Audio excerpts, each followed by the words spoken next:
Good afternoon. It is a very, very nice season since it has shifted to spring. Yes, spring is very good, better than winter. Talking about good and bad, today I want to talk about villains.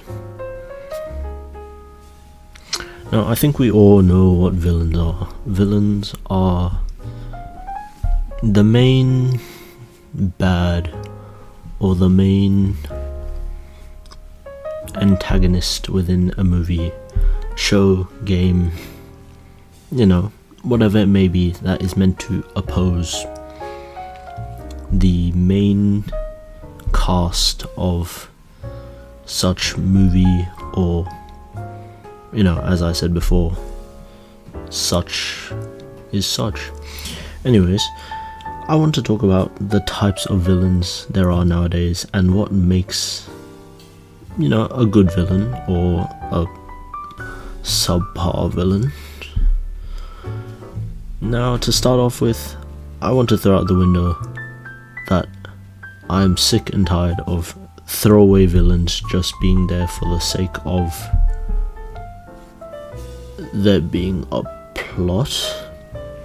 Now, if you don't understand what I mean, in recent times I have been reading and watching a few novels and a few movies to gain inspiration for certain projects, and in the process I've realized how truly terrible it is when they create things such as throwaway villains.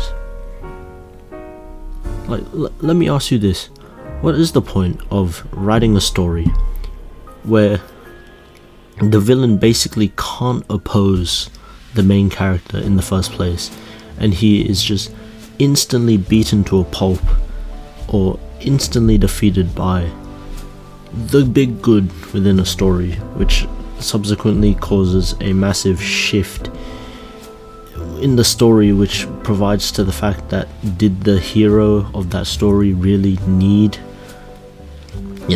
did they really need all those tedious hours and time if the hero is just gonna walk into the final room and eat cake with the villain, if the villain's just gonna fall over and he's gonna be like, well, you've bested me, I'm too weak for this, and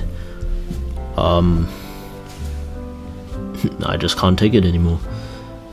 Let me give you an example. More recently, there was a anime. I'm not gonna give you the name to save you the hassle of genuinely just don't watch it, because you'll be wasting your time. So this anime talks about a very, very cliche thing, that is, the hero summons a party and the party goes and defeats the Demon King. Now, in this sense, the Demon King is the villain. Now, if you don't know which anime I'm talking about, obviously you wouldn't, because 50 trillion animes have cliched this bloody idea into the depths of what, to the point where you just realize that Demon King animes a lot of the times are just very, very, very, very, very reuse, recycle-esque things, right? And the villain in this story basically had maybe 2 or 3 scenes in the anime or the show as a whole before the hero team walked into his palace and the hero one-tapped him, and it was like, yay, the heroes won once again. And it was like, we didn't learn the villain's ambition. We didn't really learn anything from him at all, because he wasn't even a main part of the story. We did learn that he was incredibly weak, and the hero could have probably beaten him without the power of friendship to begin with. Which brings me to another point of the power of friendship beating a villain, which, sure, in some cases might be okay as a thing, but villains are meant to function as their own, and they're meant to be able to stand by themselves, right?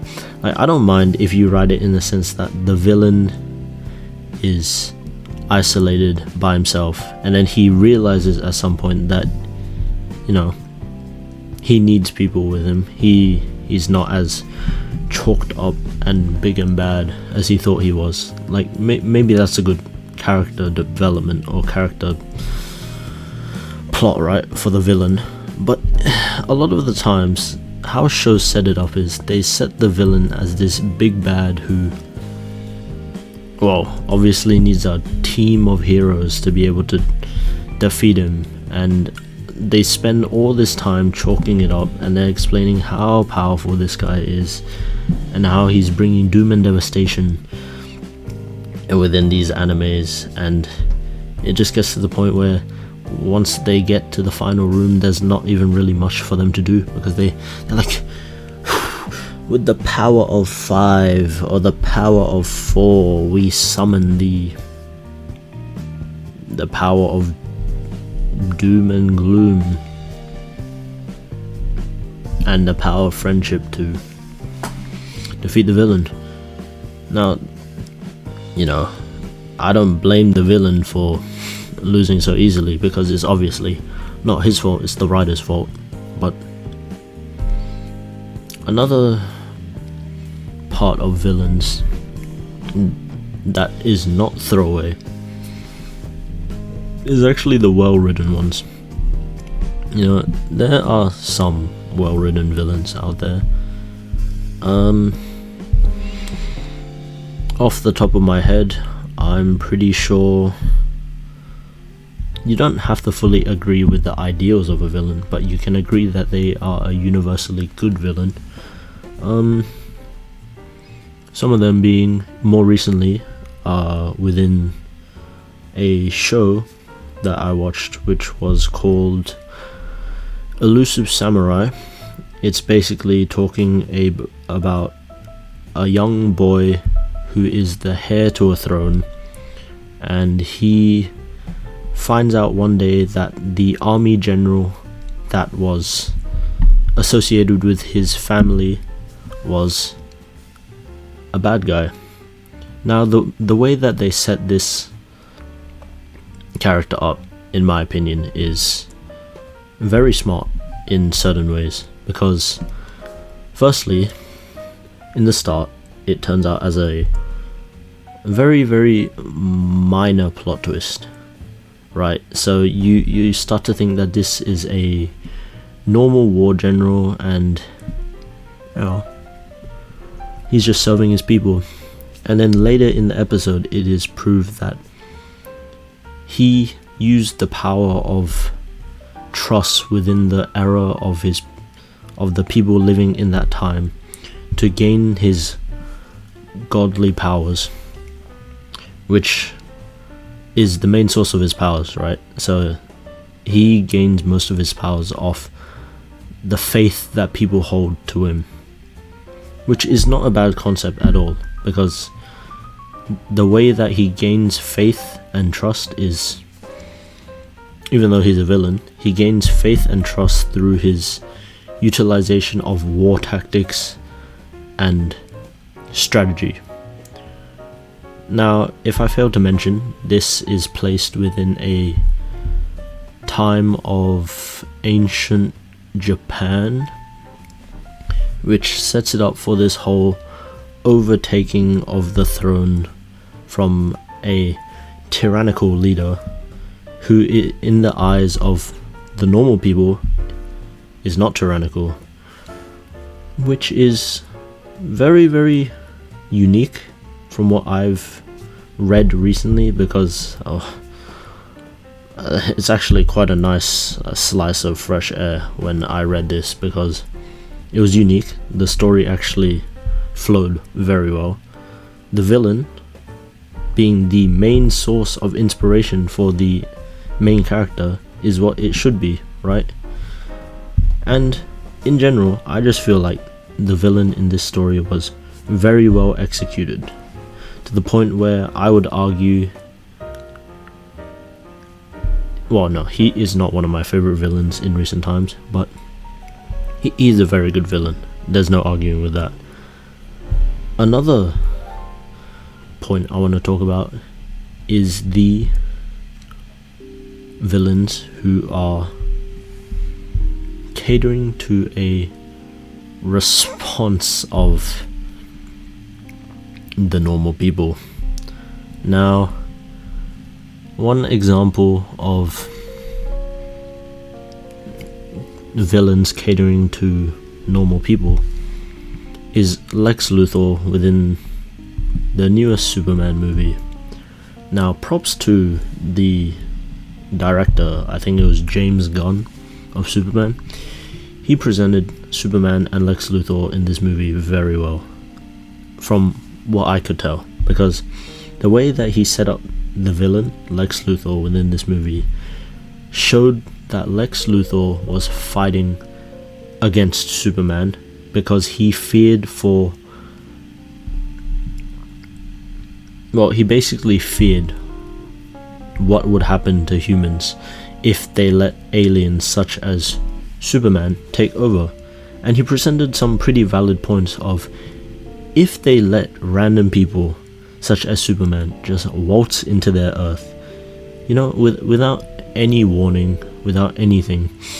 Imagine we were sitting down in a random cafe, and all of a sudden some prophet from above,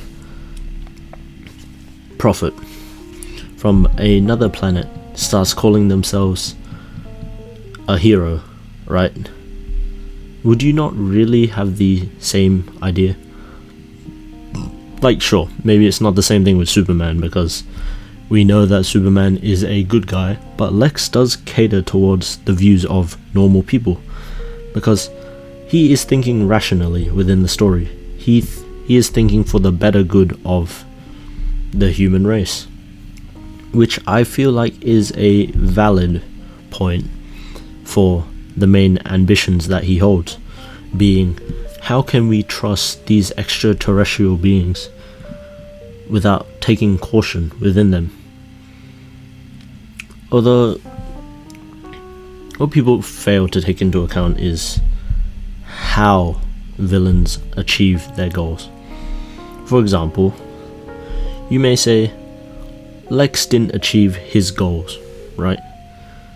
And yes, even though I said at the start, I hate it when the villain is basically just a throwaway for the main character to be able to swat him away.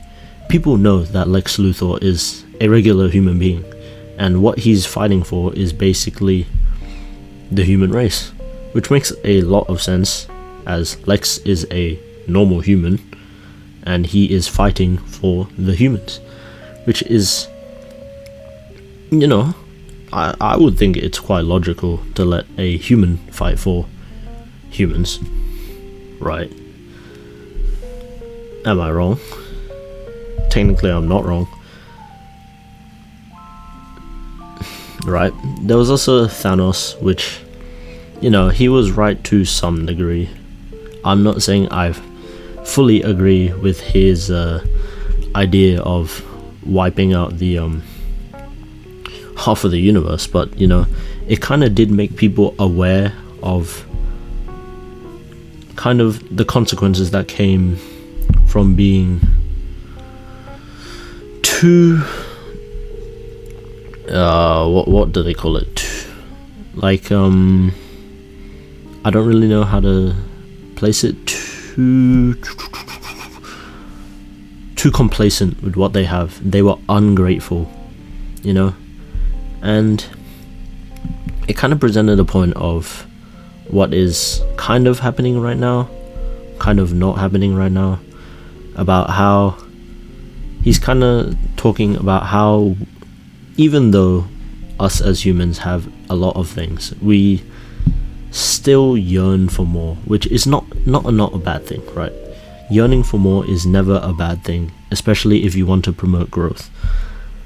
But I guess his point is that people are too used to being given everything, and off that function of being given everything, he brings up the point of when will people truly learn to appreciate, and when will they truly learn to, give back, probably, and not complain. So yeah, there's the villains who cater to the ideas of others. And now another type of villain I want to talk about is the haters. Now, Lex could be put under a hater, but he also had those ambitions for the humans. But a bigger hater that I am pretty sure a lot of you know is Reverse Flash. If you don't know who I'm talking about, Reverse Flash is basically the anti-counterpart to the Flash. So he is always working against the Flash, right? Well, who would thought that a villain would work against the main hero, right? It's just how it is. But the Reverse Flash is a massive hater to the point where you as a person realize that you're not hating to your true potential. It's a topic for another day. But the Reverse Flash hated to the point where he single-handedly caused, I think almost all of the traumatic events that the Flash experienced throughout his life. I'm pretty sure he in one of the timelines, the Reverse Flash flat out just killed the Flash's mother. And then in another universe, now I know this is a long-standing meme within the community, but there was a meme a while back which basically summed up how devious and how hateful the Reverse Flash was. And it basically, how it went was, you remember, Barry, when she touched your leg and you bust a nut or something, and it was like, it was me, Barry, I jerked you off at supersonic speed or light speed or something like that to make it seem like you nutted at a woman's touch. Now, if you don't get how that is hateful, maybe relook at your morals. Because even though that was a fake or a meme video of what the Reverse Flash did to the Flash, it only reflects maybe a quarter of what the Reverse Flash has actually done to the Flash. Like, there's a lot of things I cannot say on this very very questionable source. Definitely not on YouTube. I can't say some of them because I would get banned. But yeah, the Reverse Flash is a very big hater. Another very big hater I can make reference to is someone that I have, well, I don't really think he's a hater at this point. He might not even really be a villain anymore. I don't really know what boat to put him in. But another big hater that has always popped into my mind is Frieza. Now, if you don't know who Frieza is,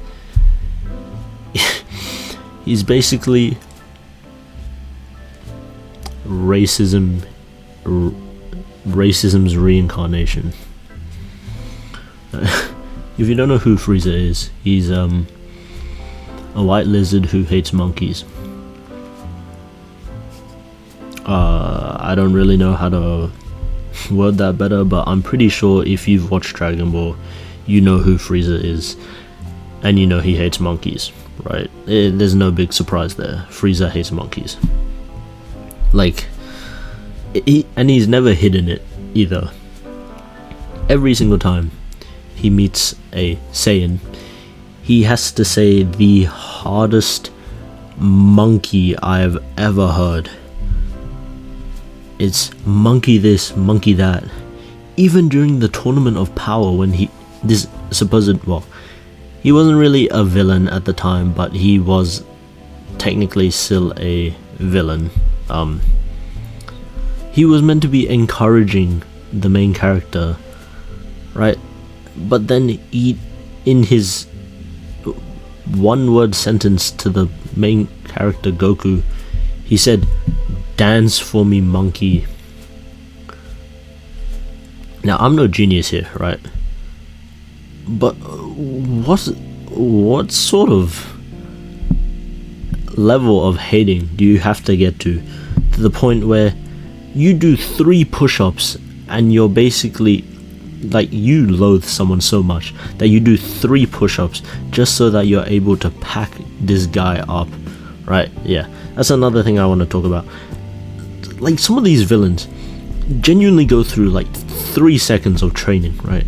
And then they'll hit like the peak form of villainy, where they'll be so much more powerful than the main character that it's not even funny. And it's like, you did 10 years worth of training, but I did 3 push-ups.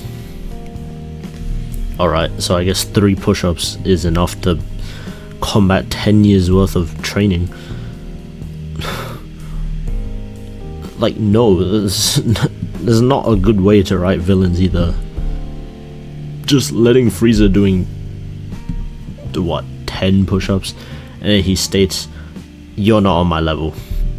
You know, I did 10 push-ups and you did 20 years worth of training, and since I'm a racist and I hate you, I call you a monkey every day for the last 2 trillion years of my life, that gives me the right to do everything and become more powerful than you.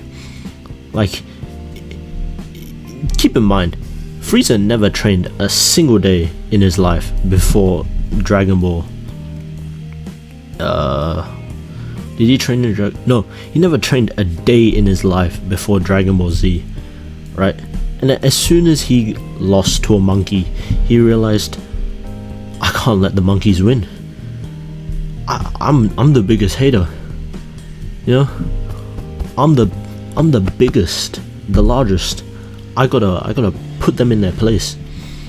And 2 seconds later, he did 3 push-ups, and he's 20 times more powerful than all of the monkeys combined. And it's just like, where did the writing go?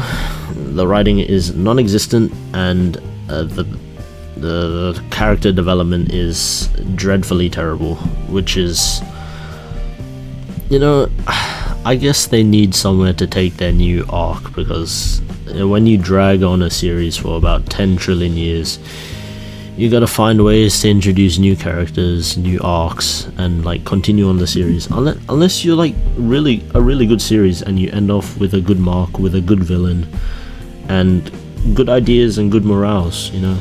You don't always need to continue on a series, right? But I guess in a lot of cases, profit is the main idea behind a lot of shows, and a lot of questionable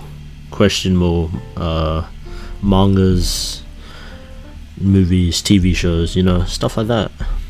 So all I want to say is, villains as a whole can be so many different types of things that, like, I'm sure a lot of people enjoy different villains and different types of villains, such as the haters.